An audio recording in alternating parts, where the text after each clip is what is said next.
तिचं रुसणं, तिचं रागावणं, तिचं मायेनं कुरवाळणं सगळं एकीकडे, पण तिचं प्रत्येक घरात असणं फार महत्वाचं आहे. कारण उभ्या संसाराची काळजी वाहणारी तीच आहे रखुमाई.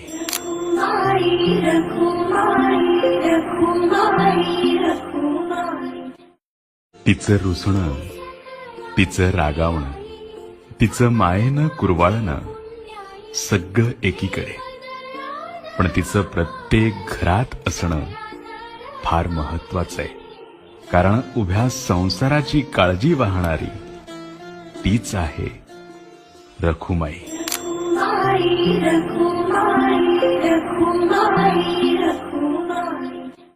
तिचं रुसणं, तिचं रागावणं, तिचं मायेनं कुरवाळणं सगळं एकीकडे, पण तिचं प्रत्येक घरात असणं फार महत्वाचं आहे.